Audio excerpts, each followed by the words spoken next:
2 ans de gouvernance à la tête d'un pays, c'est un fait et plus loin, un événement. C'est aussi un parcours qui mérite qu'on s'y intéresse.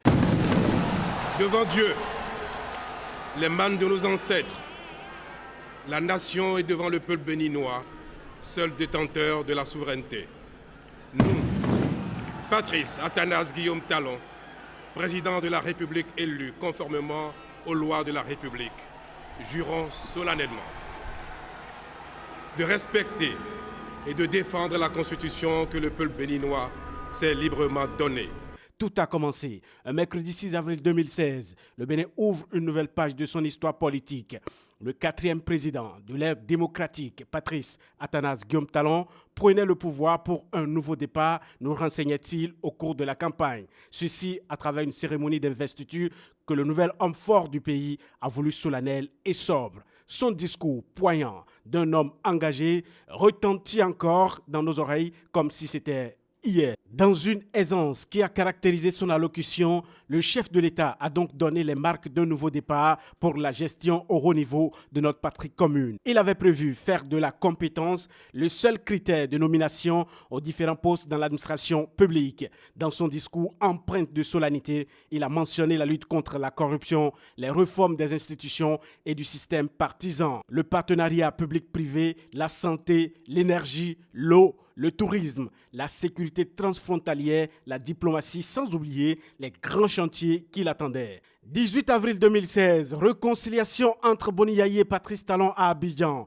Plus d'une semaine après sa prestation de serment, Patrice Talon s'envolait pour la Côte d'Ivoire où il assistait à une séance de réconciliation avec Boni Yayi, son prédécesseur, en présence des présidents Alassane Ouattara et Faure Gnassingbé, respectivement de la Côte d'Ivoire et du Togo. Avons-nous eu le temps de constater? Les deux hommes ont donc fumé le calumet de la paix. 22 juin 2016, fixation des chefs-lieux de département et nomination des préfets. Le décret portant fixation des chefs-lieux de département et la nomination des 12 nouveaux préfets a été pris en Conseil des ministres. Un découpage territorial qui paraît comme une issue favorable d'un dossier épineux, vieux de 17 ans. Les populations de 12 nouvelles villes ont vu ainsi l'administration territoriale rapprocher d'elle. C'est l'une des mesures salutaires du gouvernement de la rupture depuis sa prise du pouvoir il y a 2 ans. S'en est suivi, le 7 juillet 2016, l'annulation des concours dits frauduleux organisés sous l'Ancien Régime. C'est aussi l'une des décisions fortes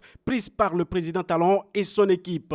Prononcée en Conseil des ministres, c'était une préoccupation d'une frange de la population qui s'y attendait. Dans le rang des syndicalistes, les impressions étaient à la satisfaction. Patrice Talon siffle ainsi la fin d'une polémique semblable à un piège sans fin. Ce acte courageux du nouveau départ a suscité des remous dans le rang des candidats déclarés admis à ces concours et dont certains officiaient déjà dans l'administration. Des remous qui, au bout du rouleau, n'ont véritablement pas prospéré. Mercredi 28 septembre 2016, le Conseil des ministres adopte une nouvelle carte universitaire.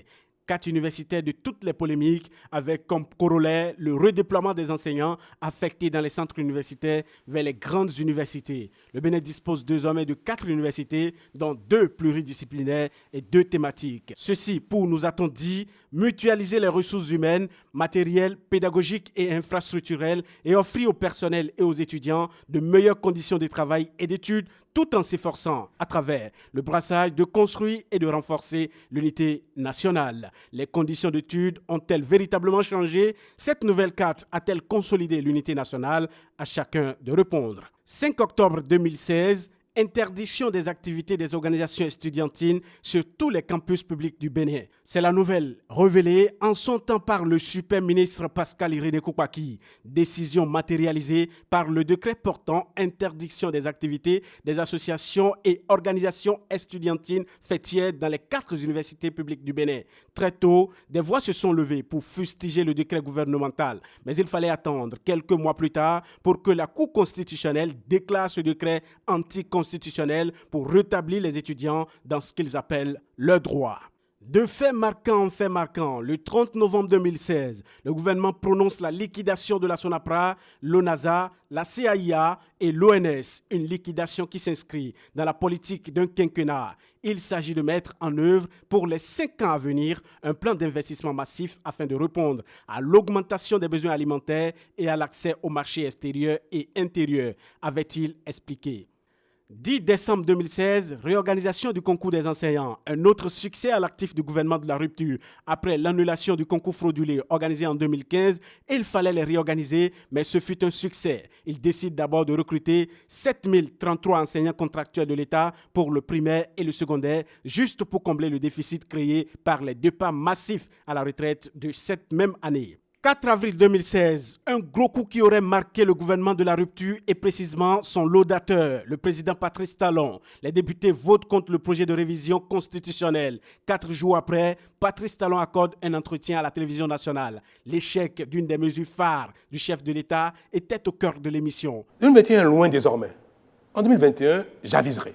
2017, un grand fait qui a impacté la gouvernance du président Patrice Talon est la mesure d'accompagnement de l'opération Pangea 9 qui a permis de déceler et d'éliminer les sources d'approvisionnement des trafiquants de faux médicaments et des médicaments contrefaits. Un exploit à l'actif du gouvernement qui fait de son cheval de bataille la lutte contre la criminalité pharmaceutique.